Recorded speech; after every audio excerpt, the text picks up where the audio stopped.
अत्सर के प्राचीन साम्राज्य में, जहां सूरज टीलों में डूब जाता था और आकाश को लाल और सोने के रंगों से रंग देता था, लोग अज्ञात के निरंतर भय में रहते थे।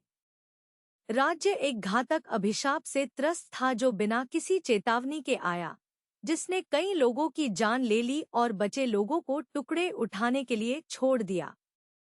एक समय शक्तिशाली साम्राज्य अब पतन के कगार पर था और इसके लोग अस्तित्व के लिए लड़ने के लिए मजबूर थे।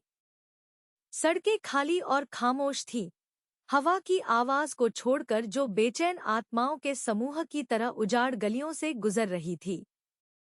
बचे हुए कुछ निवासी छोटे छोटे समूहों में एकत्र हो गए। उनके पास जो थोड़ा सा भोजन और पानी था उसे साझा कर रहे थे और अपने राज्य पर आए अभिशाप की कहानियां कानाफूसी कर रहे थे।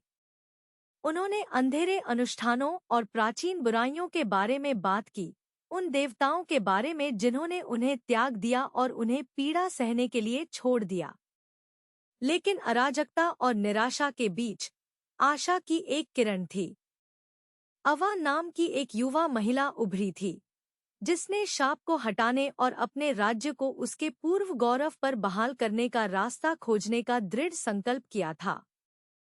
अवा ने अपने लोगों को बचाने के अपने अटूट संकल्प से प्रेरित होकर अनगिनत खतरों का सामना करते हुए और अकल्पनीय बाधाओं पर काबू पाते हुए विश्वासघाती टीलों को पार किया। उसने प्राचीन कलाकृतियों की खोज की और निषिद्ध ज्ञान को समझा, धीरे धीरे अभिशाप के रहस्य को उजागर किया।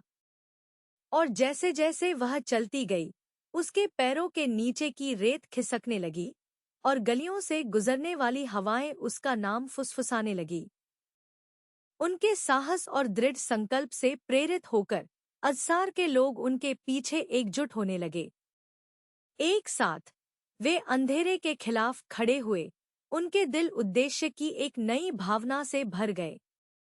और जब वे एकजुट और अटूट होकर वहां खड़े थे, अवा मुस्कुराई, यह जानकर कि वह वास्तव में वर्ष 3050 के एक समय यात्री द्वारा लिखे गए उपन्यास का एक पात्र था।